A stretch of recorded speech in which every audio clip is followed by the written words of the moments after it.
program series. As always, we pride ourselves in offering free and widely available high-quality content, and I'm, as a spine surgeon, always very intrigued in learning from this. In 2025, to support our mission, we'll have to charge for CME credits, and this is doable through an all-access pass. This all-access pass will be differentiated for residents and fellows and for attending level or faculty surgeons. So please join us in the future. If you want to have CME credits, please do it through the all-access pass. And we're live in 5, 4, 3, 2, 1.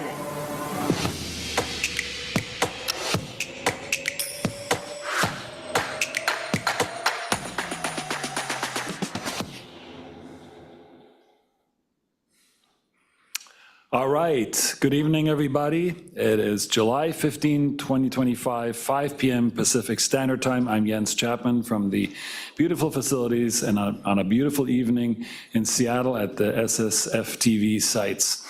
And it is a great honor to welcome you all around the world, whatever your time zone is that you're in, to our quarterly Spine Arthroplasty Forum, one of my absolutely favorite venues. And tonight we have a special VIP guest, nobody less than Dr. Dan Riew.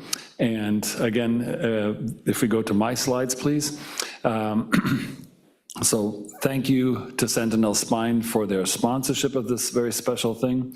And how come we have Dr. Dan Riew? I love motion preservation. I think in my era, I keep saying it, the true minimally invasive surgery is not the size of the incision, but what we do with the spine, whether we can decompress it without destabilizing it, or whether we can replace it, like damaged discs with a disc replacement, or do something else like a laminoplasty. And this is where I decided to just go straight to the topic, because I love laminoplasties.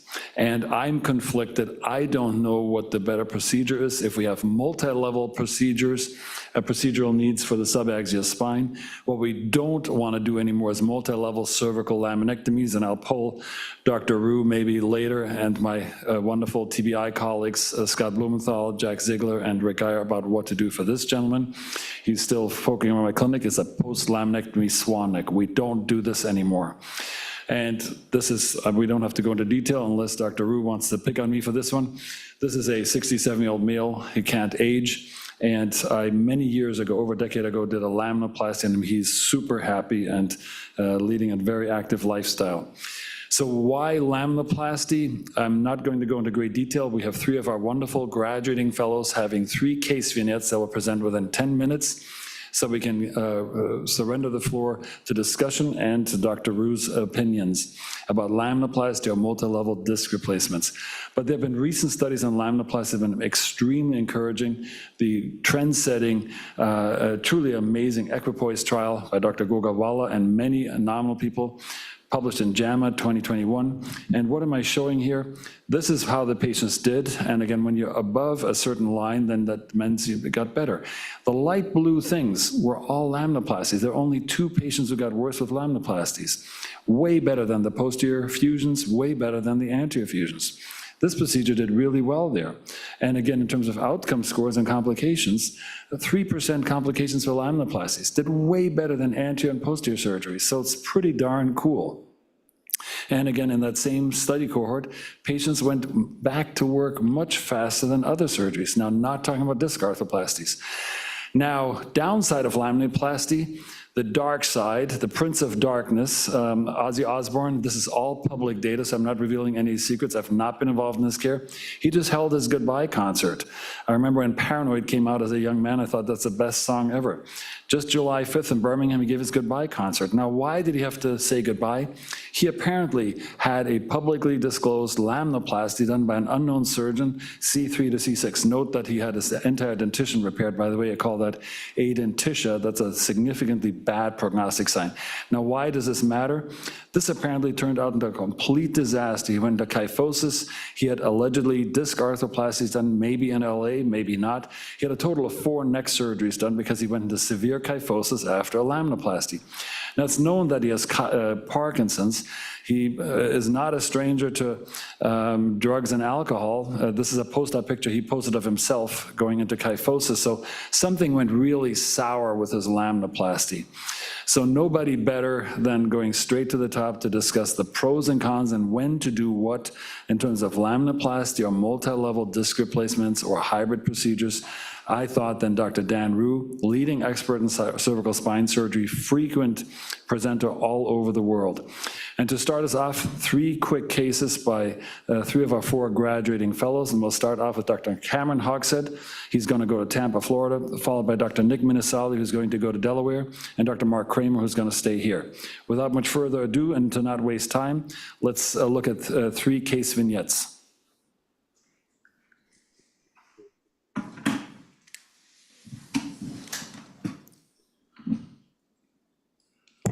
All right, thank you, Dr. Chapman, for that lovely introduction.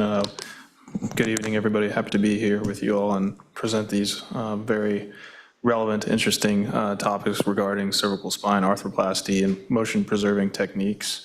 Can you see my slides? Yes.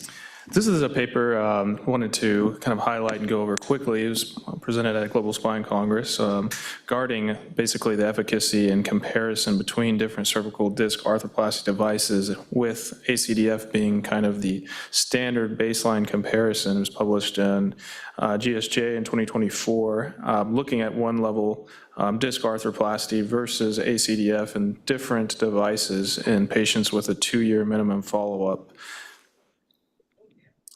Inclusion criteria and exclusion criteria, you can see there, mainly just important to note a single level surgery at a single motion segment with 2-year minimum follow-up with allocated cohort of each disc arthroplasty device to 45 patients in each treatment arm. You can see there's a total of 15 randomized control trials with 2,600 patients equally split parts between total disc arthroplasty and anterior cervical disc arthroplasty. There was 9 total disc arthroplasty devices that were studied. As you can see there, the Bryan Discover, Kineflex M6, Mobi C, PCM Prestige, ProDisc C, and the Secure C.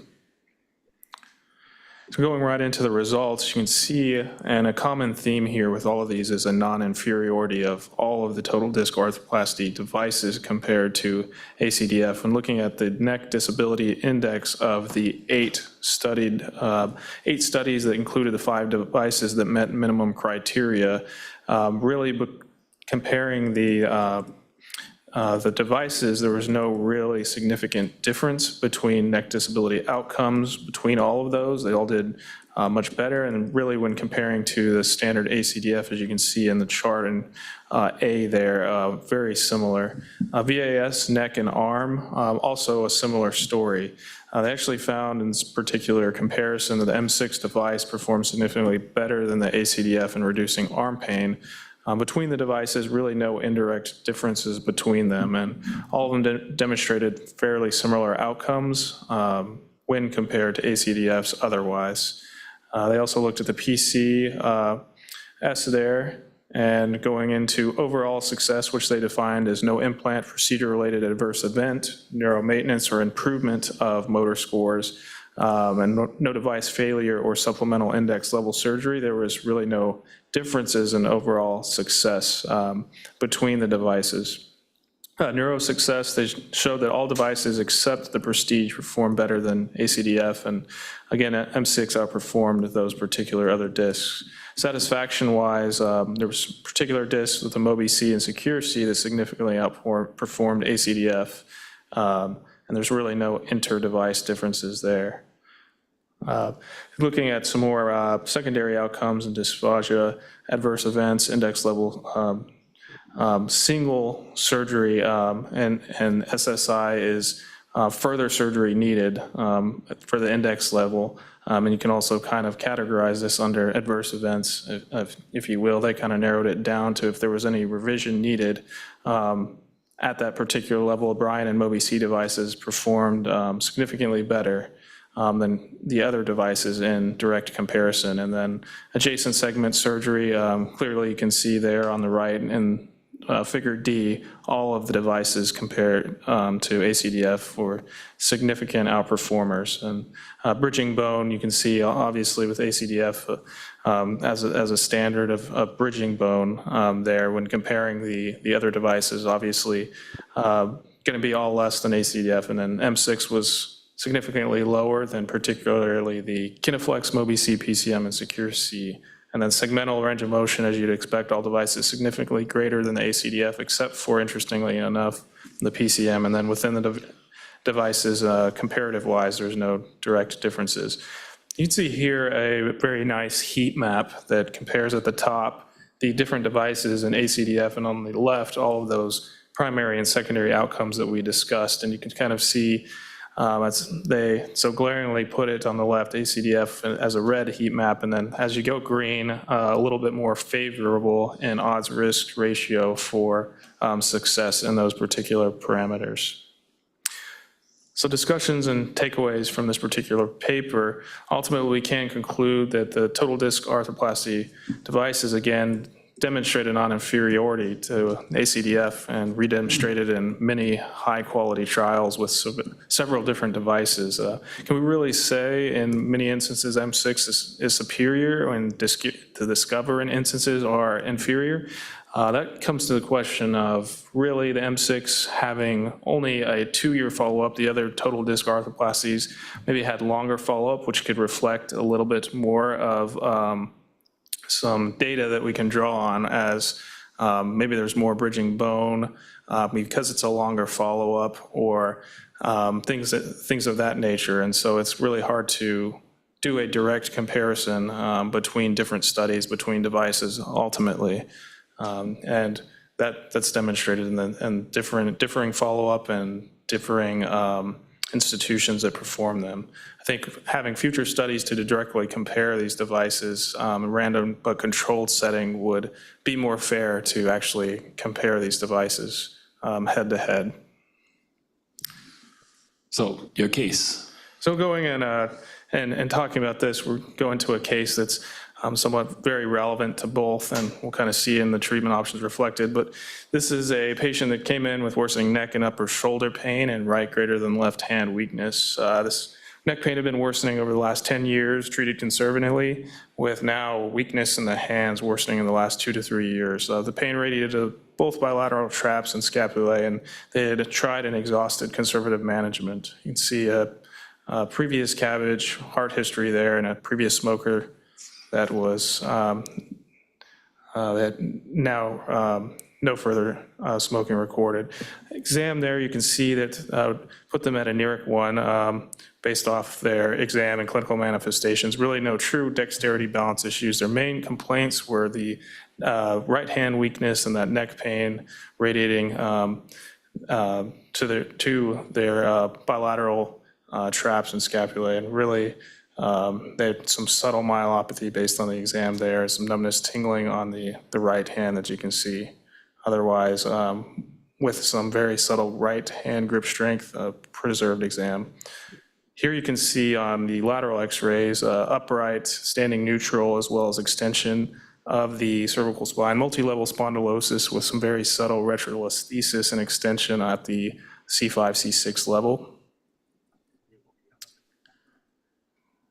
And on the flexion, you can see a little bit of about 2 millimeters continued retrolisthesis C5, C6 without change in extension, but increases in flexion. So a little bit of dynamic instability. Facets overall relatively preserved.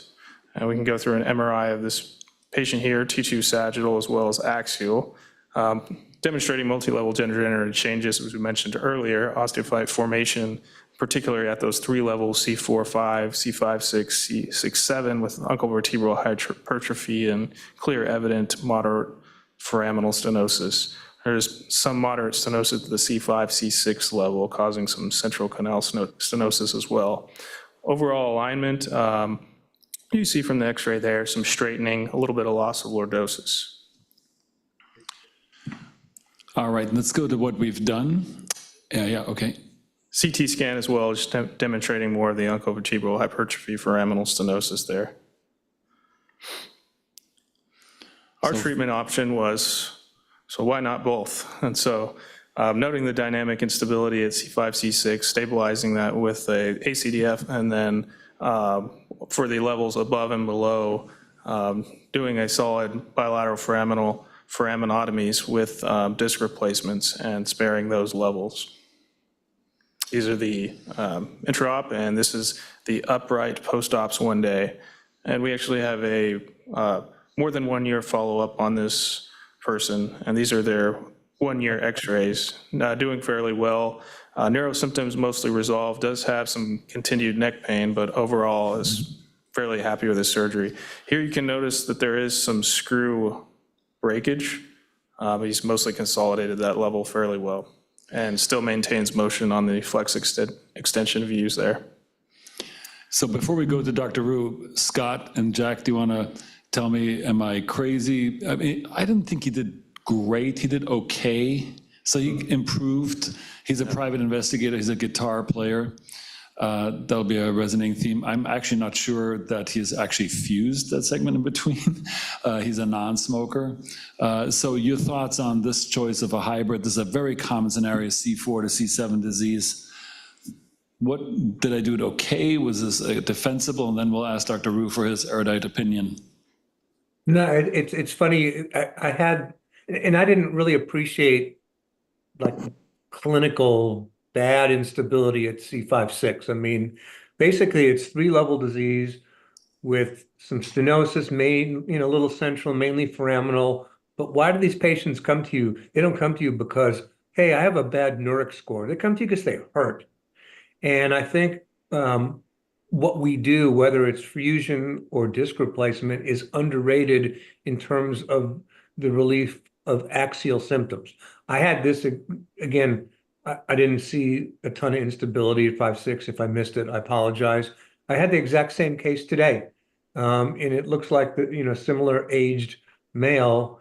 And, if indeed you have a non-union at 5-6, you have a 3-level arthroplasty. And I did a 3-level arthroplasty today. Again, follow-up is like 1 hour, so I can't give you any follow-up. But in terms of the clinical indications, I think that's the hybrid is a really good construct. But I think a 3-level arthroplasty would have been just as allowable, for lack of a better term. And if I can pop in, Jens, Yeah. you have a guy with whose X-ray needs reconstruction, but question is still, it sounds like a patient with unilateral radiculopathy, and I don't know what kind of efforts were made to try to identify which or all of these levels were contributing to it. So in Dan's discussion, I'd just like him to touch on history and physical, EMG, selective nerve block. What do you trust the most when you have to pull apart a scenario like this and try to find out, does this patient just have unilateral single level radiculopathy, and does he need a 3-level reconstruction, or is there more going on? So Can I add something too before Dan answers? I want to add, I mean, if this is similar to my patient, they had, I've got some right arm pain some days, some left arm pain the other, and it's very difficult to isolate a single symptomatic level. They're really coming to you because they hurt and they've got some radicular symptoms that vary from day to day, and they have basically 3-level foraminal stenosis. All right, get your scalpel out and your drill. Dr. Riew, fire away. Okay, if you can, thanks. If you can show that plain X-ray first, I want to point out a couple of things. First of all, this patient has a congenitally narrowed canal. If you go from the vertebral body to the lateral masses, and then the space between the lateral mass and the spinal laminar line is the lamina. And you can see whether you're measuring the Pavlov-Torg ratio or just looking at the space available for the cord, you'll see that this patient has congenitally narrowed canal. A lot of that retrolisthesis is due to disc collapse and bone spur formation posteriorly. And if you can go right back to that MRI, they are being compressed between the lamina of C6 and the posterior inferior corner of C5. If you take a look at that, when you retrolisthese C5 on C6, you can see the squeezing is between the lamina of C6. So what ends up happening is if they hyperextend their neck, that's when they really pincer that spinal cord. There's a study done by Bednarik, who is a strong proponent of leaving asymptomatic stenosis completely alone. But he said there's one group of patients who have relatively asymptomatic stenosis, but if they have either radiculopathy or an EMG or an SSCP that's positive, they are at high risk for developing myelopathy and should be offered surgery. Michael Failing's got a group of us together a number of years ago, and then he published the consensus opinion of a lot of the experts in the field. And the opinion was that in a patient like this who has radiculopathy and stenosis, let's say the radiculopathy is mild, you should let them know that they should watch what they do because they can get into an accident. They are likely to develop myelopathy. And you can either offer them surgery prophylactically or wait until the first signs of myelopathy and operate on them. So now let's put the theoretical aside and go back to this patient who complains of neck pain. Now, when I used to see patients like this and they had neck pain, I used to routinely say, I was taught you can't operate on neck pain. Neck pain does not, respond to surgery. And I see Jack shaking his head because he and I both trained with Henry Bowman, who said, oh, don't ever operate on neck pain. They never get better. Only operate on radiculopathy and myelopathy. And I have to tell you, with all due respect to Dr. Bowman, he was wrong. You can operate on neck pain because when patients complain of neck pain, they're not really complaining about mid-cervical axial neck pain. As you said, this patient is complaining about upper trapezial, scapular pain, and top of the shoulder. When somebody presents to me and they say, I have neck pain, now I ask them, what do you mean by neck pain? Show me where exactly you hurt. And about 1 out of 100 patients say, oh, right there, right in the midline. Everybody else says, oh, yeah, I got pain up here. I got pain in between the shoulder blades. I got pain on top of the shoulder. They're describing a radicular pattern. And having seen now thousands of patients with these complaints and having cataloged these in my mind and then having seen how they respond to things like nerve root blocks and surgeries, I can now very confidently tell you this. If you see somebody and they say, I have pain that starts up high in the neck and drops straight down to the base of the neck or goes behind the ear, that's C3-4 in over 90 to 95% of the cases. So C3-4, half of them will go from right there where the facet arthrosis is or foraminal stenosis. It goes straight down and just stops at the base of the neck on the side. C3-4, very confident. If it goes behind the ear into the temple, that is also a C3-4, high cervical radiculopathy. C4-5, in addition to everything else we've learned, will cause pain, and it's rare. C4-5 rarely causes neck pain. It goes on top of the shoulder, and just like we were taught, it stops around the deltoid. But you rarely see that. With C5 radiculopathy, you often see painless radiculopathy where you have weakness of the deltoid. C5-6, very, very common, supraspinatus fossa. It stays on the supraspinatus fossa, and they'll say, I have pain right there, and it feels. C6-7, the most common one, will cause pain just medial to the spine of the scapula. So you follow the spine of the scapula, that ridge. And when somebody comes in with something as C6-7, if you rub that area and say, is this where it hurts? They'll say, oh, yeah. And, I put my back against the corner. I have my wife dig her knuckles into it and it hurts so good. That's exactly the spot. How did you know that? And you will surprise your patients by showing them that. C7 also will cause armpit pain. Anterior chest pain will often drive somebody to the emergency room because they think they're having a heart attack. They get numbness and pain down the arm, in the chest, in the armpit, and medial to the spine of the scapula. That's C6-7. So you described what this patient has. They have scapular pain, which is likely medial scapular pain. They have supraspinatus fossa pain. C4-5 likely is probably asymptomatic in this individual. But studies done by Alan Hillebrand that show that if you operate at 5, 6, 6, 7 with a fusion, not an arthroplasty, and you don't do C4-5, you have a 1.5 odds ratio increase in the risk of the C4-5 level causing a radicular symptom that causes the patient to come back to the office and complain to Henry Bowman on 2 occasions. That's his paper, not reoperation rate. My paper, looking at even more patients on reoperation, found the same thing, 1.5 odds ratio. And in my study, about 40% of those patients will need surgery with a survivorship analysis within 10 years if you don't do C4-5 and you've operated and done a fusion at 5, 6, 6, 7. Now, we don't know about arthroplasty. Arthroplasty does decrease adjacent level reoperation rate by a small amount. So to Jack's question, yes, I think you can use selective nerve root blocks to offer this patient. But at the end of the day, you're almost certainly going to be doing C4-5, C5-6, C6-7, one way or the other. And one benefit to doing all three levels at once is this. The FDA has never approved a hybrid arthroplasty. So most likely this patient had to pay out of pocket for either the ACDF or at least one of the arthroplasties. So let's say that Jens had done an ACDF at 5-6 and an arthroplasty at 6-7, and he comes back with the symptoms at C4-5, and he says, now I want the same arthroplasty. And insurance says, you only get two. And you don't get a hybrid next to an ACDF because most insurances don't cover that. Well, if he pays a little extra just for the arthroplasty, then the insurance covers everything else, and he gets all three levels. These are the three most common levels to break down and require surgery. So I think it was a reasonable thing to do. And that's what I tell patients, that you may not be symptomatic at the 4-5 level, but if I do an ACDF at 5-6 and an arthroplasty at 6-7, and you turn Medicare age, Medicare says you're not doing an arthroplasty in somebody that you've done. So now you got to pay out of pocket for everything: hospitalization, OR time, equipment, my fees, the anesthesiologist fees, and then it turns into a huge amount of money. So it's better just to prophylactically get it done, and then you don't have to worry about it when you hit Medicare, and they won't. Or you wait until you hit Medicare and you do an ACDF at that point. The reason this patient is still having pain is this patient clearly has a pseudoarthrosis C5-6. There is a cleft between the graft and C5. The screws have broken, and that tells you they have a non-union. On flexion extension views, it is subtle, but there is motion between the spinous processes, and therefore you know that the patient has a non-union.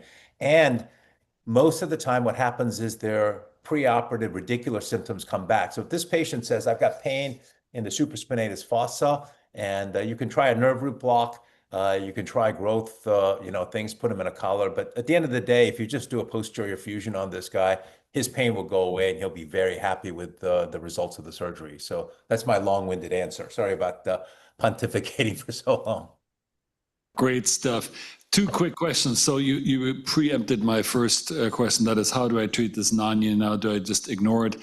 But I can modify that question to, what the heck did I do wrong? I did a nice ACDF on him. I wanted to do an ACDF there in terms of lordosing the neck to give his disc arthroplasty a better chance. How the heck could I have created a non-union there? I don't have a lot of non-unions, I think. I'm pretty critical. So what did I do wrong there? This should not be, with a 3-level fusion, yes, but with a 1-level fusion, darn. So what I tell patients is this: I use BMP in everybody, and I've actually gone from using allograft, which when you put BMP into it, it actually cracks sometimes and you get a non-union. And so I've actually gone to using PEEK cages with allograft, autograft inside, and BMP, and they heal very fast. But in addition, I immobilize everybody in a collar. There are at least 2 studies that show that wearing a collar, one makes no difference, and actually the outcome scores were better in the patients who didn't wear a collar. And I'll tell you, both of them are not done very well. Their criteria for how they assess fusions were not good. And so I tell patients, look, most surgeons you go to will say with 1 or 2 levels, you don't have to wear a collar. And I make my patients wear a collar 24 hours a day, 7 days a week for 6 weeks. You're going to hate me, curse me out every day of the week. But at the end of 6 months, when you're healed, you will like me. And I don't really care if you hate me for 6 weeks, as long as you like me at 6 months. If you don't want to wear a collar, then go somewhere else, because almost every other surgeon in New York is going to not treat you in a collar. Every month, I see a patient with a non-union, every single month. Every single month, I see somebody from somewhere who was told, you're solidly fused, there's nothing wrong with you. And I ask them, how long did you wear a collar? They say, well, 2 weeks. I go, well, physiologically, nothing has happened in 2 weeks. And if you're going to wear a collar, you might as well wear it until you're at least well enough along that the screws will hold. or you wear it until you're solidly fused. And so that could be the one thing if you don't immobilize people in a collar. But you have nice long screws. We did a study that showed that if your screw length, the longer it is, and if you're beyond 90%, which you are, that looks perfect. It looks like you did an amazing job. You got a graft that's filling from front to back. That all looks good. One thing I would point out is that there's some osteolysis going on at the C6-7 level. And if you see the top of the Prestige LP, there's bone missing between that. And you often see that with Prestige LP. Um, and, um, and then the other thing that you notice there is that the cranial component is a little anterior to the caudal component. That happens with Prestige LP. It happens with all keel cutting devices. And the reason is they're manufactured poorly. The cutter is designed to go into a spine that is perpendicular, that is parallel to the floor, when in fact the disc space is 15 degrees slanted cranially. And so the cranial part, the cutting keel, is ventral to the caudal part, right? It's hard to explain this, but basically what you end up doing is it looks like this. And what you got to do is when you cut it, you got to really take that cutter and raise it towards the head so that it cuts the cranial part more than it does the caudal. And that's true whether you're using the Prestige LP or you're using Pro Disc C or you're doing a Simplify. They all require that you do that because they're all engineered by engineers who think that the disc space is perpendicular to the long axis of or the vertical axis. So Dan, quick point. Reza Shaham, we want to move on for other cases. So many valuable points. BMP and ACDF talk about dosing and complications. This is obviously off-label, and dysphagia and undue neck swelling have led to a black box warning. What's your dose, and how do you counsel patients to make sure that this is kind of copacetic? Reza Shahim, thank you for the question. So I use an extra small BMP, which is 1 milligram, and I use it in a hyper-concentrated format. I put it inside of a peak cage. I put the plate on it. I put bone wax around it. I put demineralized bone matrix around it to soak up some of the stuff. And then if I'm just doing an ACDF, I'll just put in some Depomedrol, 40 milligrams in the retropharyngeal space. You want a smooth plate, so I put bone wax in front of the plate to make it smooth because otherwise it can erode into the esophagus. If I'm doing a hybrid like this, I'll actually use Tacil in front to seal it so that none of the Depomedrol gets in between the arthroplasty and the adjacent bone. And the Tacil actually will actually help prevent some of the BMP from leaking out. If you put that retropharyngeal Depomedrol, the dysphagia rates are actually lower because I don't do that if I don't use BMP. But since I use BMP in 99% of the cases, only when patients say I don't want it used do I not use it. But if you do that, you won't get much dysphagia actually. And then you give them a Medrol dose pack if they do develop dysphagia. But a long time, about 10 years ago, I stopped using BMP for a while because of all the warnings. And then I was trying to use like 2 and 3 allografts inside of the disc space. I was doing all kinds of things to try to improve my fusion rates. And I noticed that the dysphagia rates were the same when I was doing that as when I was using the BMP with Depomedrol. And Armin Kachaturian, great to have you back. He suggests that I revise the fusion with a nice keeled disc replacement. Thoughts on that? And can you go back to the initial post-op? So you've done a very nice job of taking down the uncinets. As you can see on that AP view, the uncinets are nicely trimmed back at C4-5 and you can't really see C6-7 as well. But one of the things that you get when you have a patient you jack open like that from a collapsed disc to this is they get a lot of interscapular pain. And I tell them it's going to last 2 to 3 weeks. It's going to be terrible, but then it's going to subside as the body gets used to it. And you can see it's a little over distracted at C4-5 because if you look at on the left side, the facet joint, instead of that facet sitting where it should, it's a little bit over distracted so that it's not fully covered. You see the facet joint at 3-4, and you see it at 4-5, and you see it 5-6, and at 4-5, it's clearly half the joint is uncovered. And that's one of the problems with the Prestige is that you get the shortest size is still a little bit too big so that you can't put it in somebody who's collapsed, and that can cause a lot more of that that really causes interscapular pain but most people get used to it and it works fine. And so I forgot now. I've been talking so much that I forgot the original question about. Disc replacement, revise Yeah, revise it to a disc replacement. I think it's going to be hard to do in this case because now by the time you remove it, you are into cancellous bone, and it is more likely to subside. I personally have not done that. I've seen other people who have done that, and I've talked to people who do that and have done it multiple times and have gotten success. I personally have been afraid to do that for this very same reason, that you remove that bone and you put it in. But Jack or Scott or anybody, Jens, do you have experience doing that? I'd be all ears. Scott, can you give us a thought on that?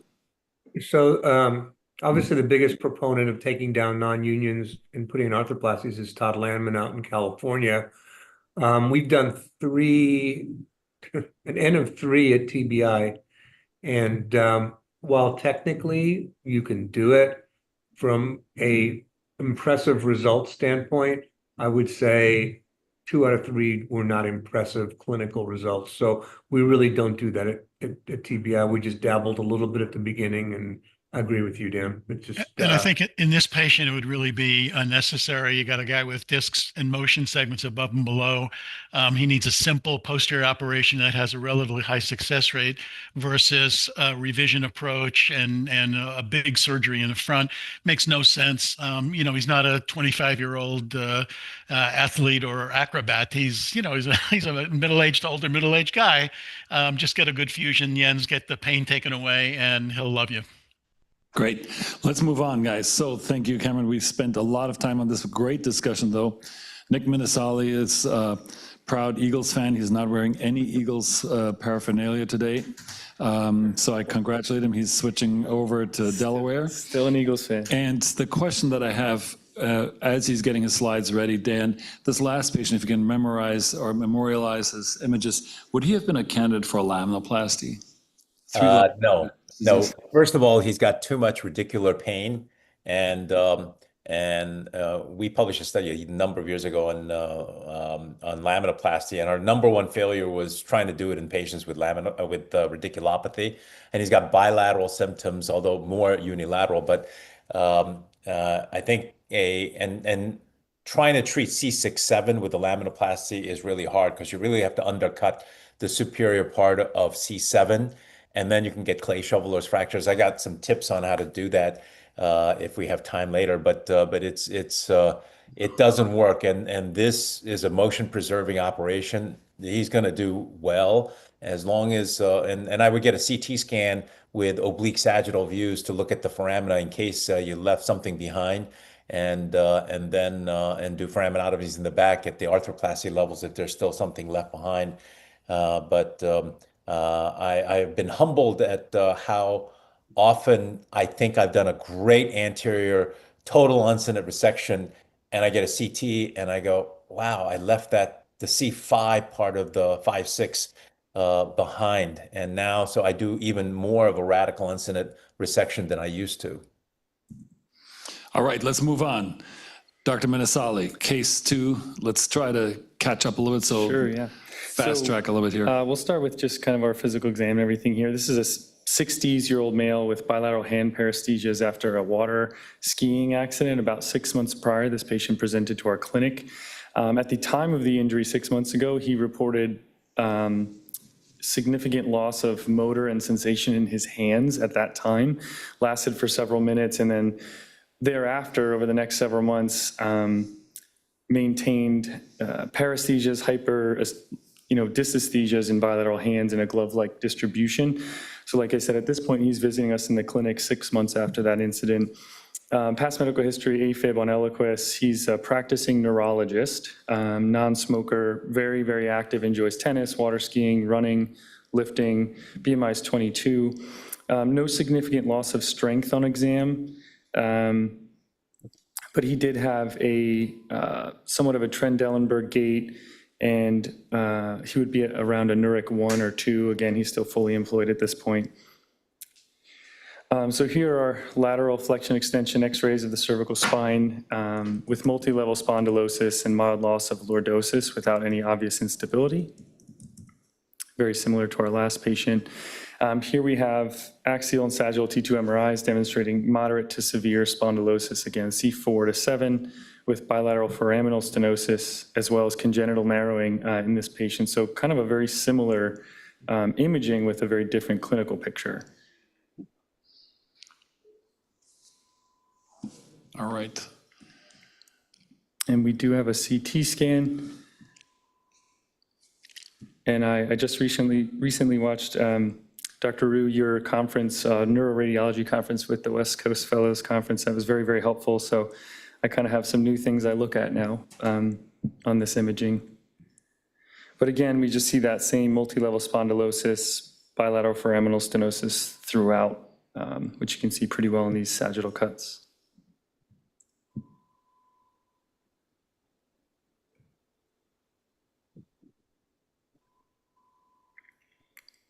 So in summary, 60-year-old male, ongoing bilateral hand paresthesias after a possible central cord type of injury 6 months ago, as well as mild cervical myelopathy, mild to moderate in the setting of congenital stenosis. Practicing neurologist, pretty aware of everything. So before we go into treatment suggestions, let's start with Scott, then Jack, and then let's go to our visiting big professor from the Big Apple. Scott, thoughts? Well, I'll reiterate what Jack said earlier. It's easy to focus on treating the x-rays and the studies, but really, what are we trying to get at here? Number one, and number two, this guy's a neurologist. He's read everything. When he came in, what did he tell you, Jens? Like, I've researched everything. I'm coming to see you. This is what I want. He actually didn't. He was very open-minded. He was very bothered with his hands. This is also an artistically minded person. All three patients today are artistically minded. Practicing physician, great guy, super athletic. And it's actually, I think it was not water skiing, it was surfing, but he did a head plant, a pile driver. And he had actually a very substantial quadriparetic / traumatic quadriparesis episode. Substantial shock. I mean, people pulled him out of the waves. I think it was ocean. It was not water skiing, but it's okay. So he wanted. I mean, I think if you're going to a surgical solution, obviously my bias is always anterior. I think the one difficulty with anterior is if you've got a sick cord, which I don't really see any signal change there, but he had signal changes per radiologist. So it was not horrible, but he had on both sagittal and axial cord signal changes. No cyst from anything like that. Yeah, so the only issue with multi-level arthroplasty, which is probably what I would lean towards, is the inability with the ones that we use now to visualize behind the cord since we stopped using Simplify. So, it's a two-edged sword, but, obviously the standard answer most people would say on their boards would be multi-level ACDF, but I think this guy I think he'd be, a candidate for an arthroplasty. How many levels? That's a tough one. I mean, you've got two. He is bad. 4, 5 choices. 7. Yeah, but two or three. I mean, I think it's dealer's choice. Jack? Well, Jens, I mean, are you trying to hasten more recovery than he has up to this point? Or are you trying to stabilize a spine that's not unstable? Or are you trying to prophylactically give him room in case he goes skiing again? I mean, what's the goal of operating on him? Great question, insightful as always. He wants to return to a very active lifestyle, which includes speed sports, kinetic injury risk. He has ongoing dysesthesias in both hands. He has this burning, kind of a glove-like forearm, a weird sensation stuff. He is not terribly myelopathic. He's done a terrific job with neuro rehab. I mean, he's like a dream patient, super guy. It's sort of like the rodeo riders we see, after their second or third quadriplegic episode, and they want to go back and do it again, and you're trying to tell them that, it's not the right thing to do. I don't know I know what I would tell this guy. I would tell this guy, see how much recovery you get and forget about doing the crazy things. Or think about a prophylactic decompressive procedure, whether that's a decompression fusion, or a laminoplasty, is the road I would go down, although I would probably not want to push this guy to have surgery. All right, Dan, resolve what you would do and predict maybe what I have done. Yeah, so a couple of things. If you take a look at that CT scan and scroll left and right, you'll see that on the right side, he does have some foraminal narrowing. And you said he has hand issues. So that's the left. And then if you go to the right side, you will see, and you have to look at parasagittal obliques rather than just straight. But right there, you see right there, C7T1, there's foraminal stenosis there, as well as a C6-7, C5-6, C4-5, and C3-4. So, but he's not symptomatic from any of those. But you got to make sure that he's not symptomatic, because we're all focused in on the cord. But in fact, he has severe foraminal stenosis at every one of those levels. And it's possible that his symptoms are coming not just from the cord compression, but also from the foraminal compression. So that's a form of double crush, central and foraminal. And if you take care of one without taking care of the other, they may not be very happy. You mentioned that there was no neck pain, or you didn't mention anything about neck pain, so I'm assuming he has no neck pain. Now, I would definitely operate on this patient. Why? Because he has stenosis and he has myelomalacia, and a study done by Yasushi Oshima out of Japan, University of Tokyo, showed that he followed 45 patients with this exact same picture of myelopathy, cord signal change, cord compression, recommended surgery, 45 people refused. Ultimately, 16 ended up having surgery. Of the remaining 29, 2 had spinal cord injury with trivial trauma. And his conclusion was most people with myelomalacia and cord compression and myelopathy do fine. I take a look at it the other way. If 1 out of 15 patients of mine had spinal cord injury with trivial trauma with only a 5-year follow-up, you know what's going to happen to this canal as he gets older. It's only going to get narrower. The myelomalacia will get worse. He already has probably allodynia as opposed to dysesthesia, and you've got symptoms of myelopathy already. It's only going to go in one direction.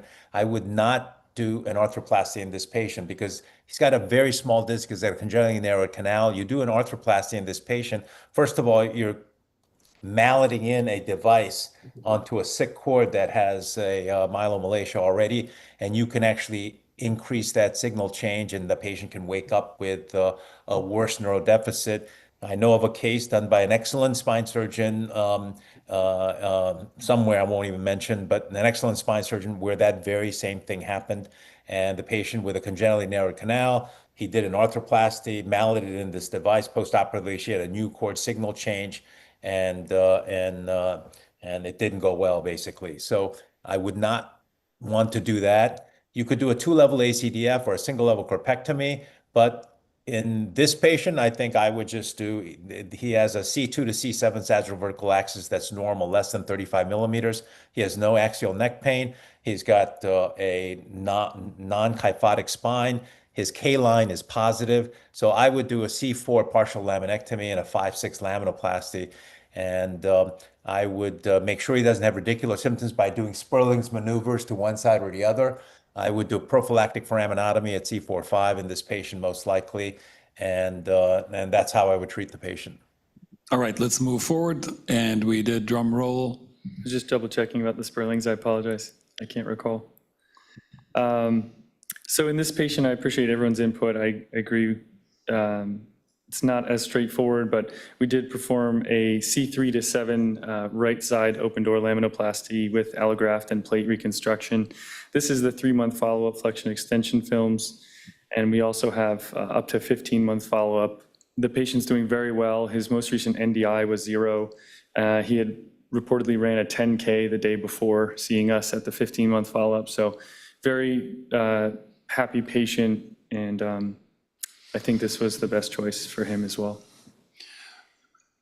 Did he get much hand recovery, by the way? Did the Yeah, pain go away? the most recent note, it did take some time, of course, but the most recent note that it was gone. Yeah, it's literally gone. I mean, he's literally asymptomatic, NDI 0. And just go to the main slide of the survivorship analysis, because I want to really leave the floor. Sure, yeah. So just We may sadly not go to our third case, but the discussion was great. So just go to that survivorship slide. Yeah, then. so this was a quick study out of McMaster University, a friend and colleague of mine, Mo Siraj, comparing survivorship of ADR, posterior decompression fusion, and laminoplasty, as well as ACDF.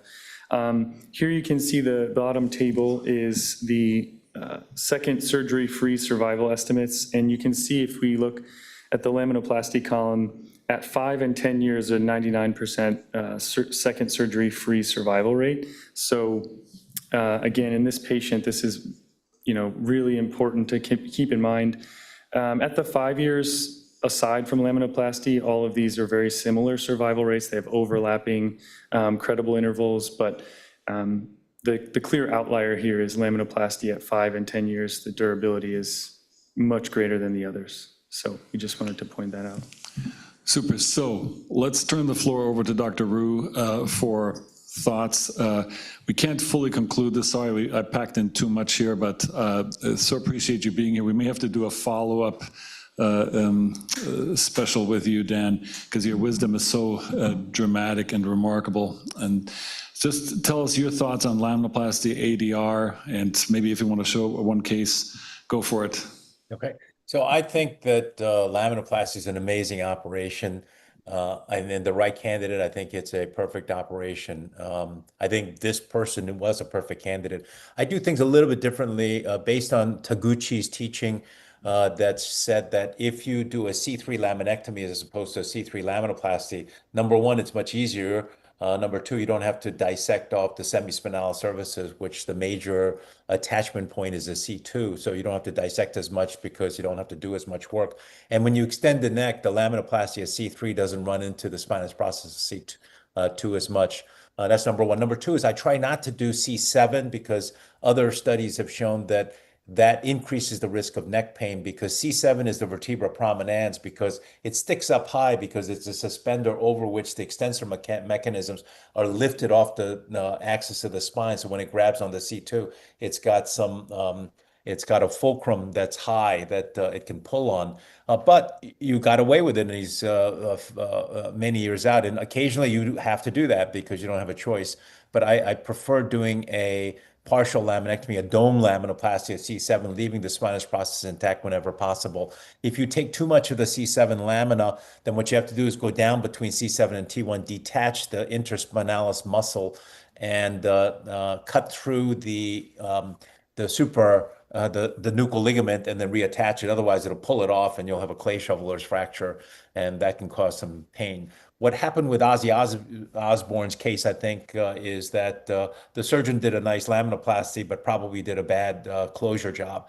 In laminoplasty, how you open and how you close is absolutely critical. The muscles are what allow you to keep your neck up. And if you do a lousy job and the muscles dehiss and go to the side, you're going to get kyphosis. You're going to get a swan neck deformity. And almost certainly, if you look, I haven't treated the patient, and so I don't know, but I would guess that it's because it was not a good. So I actually have plastic surgery now, close my posterior wounds. They do an amazing job. They pull the muscles together. They release it, and then when they pull it together, there's very little tension, and so it looks good and it functions very well. And I think that a lot of surgeons don't know how to close that back of the neck. And if you don't, it's much better to let a plastic surgeon close than to ruin somebody's neck. It's much easier on you to let them close it. They will do a better job than most spine surgeons. And so I would recommend getting plastic surgery to close the wound. And then you wanted me to show one. Yes, I'll just go very quickly through this case. Let's see. So this is a patient who had, oops, sorry. This is a patient who had neck pain. You can see congenital spinal stenosis, cord compression, discs, good. But what they're complaining about is really upper trapezial pain. It's a radiculopathy, but they've got stenosis. It's congenital stenosis. They got myeloradiculopathy, and they're interested in motion preservation. And so what I did was I did a combination of an arthroplasty to take care of the radicular symptoms, to drill out the foramina, and then I did a laminoplasty with the rest, and they got complete motion preservation. And so you can take patients who have neck pain from herniated discs and whatnot and treat them with arthroplasty and then turn them around and do a laminoplasty, which preserves all of their motion. And that way you don't have to do any fusions because the one contraindication to laminoplasty is somebody who has too much neck pain. They've got too much radiculopathy. So I've done these combinations of ACDFs, arthroplasties, and fusions in patients with similar types of things and have gotten away with it. And so that's just a quickie to show that it is possible to do combinations in patients that you want to preserve motion in. And I thought I had invented this, but it turns out that the guys in Taiwan who I'm visiting later on this year, had actually published this. And when I saw it first, I said, I've been talking about this for about 5 years, so I think they must have heard me. And then they put a case. No, they started doing it several years before I did. So they came up with it independently. Can you go back to the slides? It's a phenomenal case. So Jack, Scott, any thoughts on a hybrid laminoplasty and disc replacement? That worked great. It didn't work as well for Ozzy Osbourne. But very Solomonian. You made Scott and Jens both happy in a single case, Dan. That was great. But Scott did, from what Jens showed, it looked like Ozzy Osbourne first had the laminoplasty and then they did an arthroplasty, which is, if you already have kyphosis like that, you can't do an arthroplasty. Not going to work. You have to do an ACDF in a patient like that because the posterior ligamentous structure is gone. And that's why they're like this. And doing a motion preserving procedure makes absolutely no sense. That's like a triumph of craziness over reason. I agree. When I saw the case and the resolution with the 2-level arthroplasty, I thought the same thing, like this is not bound for good result. So Brian Sue asked or referred C3 laminectomy and doesn't like to do C7, and you already addressed that. But Armin Kachatrin has a great question. If you can go back to your case, please, Dr. Riew. He asked, why not do an ADR also at C4-5? He felt that there was more anterior compression and unconvertible disease there. So great question and observation by Armin. I actually wanted the same thing. So level selection for ADRs when you think about a combo treatment. Right. So if you're doing it, number one, insurance allows you to do 2 of them.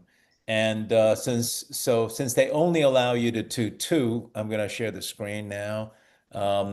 Any extra you do, they got to pay for. And so that's one reason. And then so this is a patient who has a big herniated disc here, but is asymptomatic from that. So their neck pain is upper trapezial. As I said, C4-5 often is asymptomatic, and I could get that well decompressed by doing the laminoplasty here. And so without having to do that and without having to charge them an extra out-of-pocket expense, I decompress that. And the Japanese have shown that you can actually do laminoplasty in people with a single level herniated disc. I think it's kind of crazy to do that. I would do an arthroplasty. But yeah, I could have done an arthroplasty here, but they were only symptomatic with radiculopathy at 5, 6, 6, 7. And they had the neck pain, and that's why I did the arthroplasty down here. And then everything else I dealt with just laminoplasty, partial laminectomy of C3 here, because beyond about 50% up, they don't have stenosis.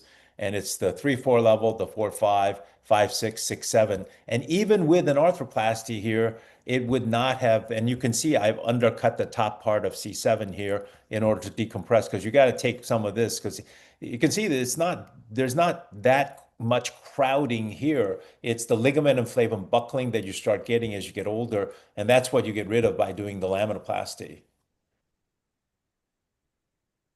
That is pretty beautiful. For the Ozzy Osbourne case, from my conjecture, and I, by the way, want to really emphasize what you said, Dan, about posterior closure. This is one of my big learning points over my life, and I use slow resorbable sutures for a true tagged fascial closure. Cannot overemphasize that. But Ozzy Osbourne also had Parkinson's, and in my failures of laminoplasties, it's patients who can't actively fire up their extensor muscles, who are alcoholics, who fall asleep, doped out with their chin on their chest, etc. I'm not saying that he did that, but Parkinson's plus drug abuse, alcohol abuse history is not a good constellation. They need to be actively firing the extensors and get up and back with life. They need to know where their ears are relative to their shoulders all time.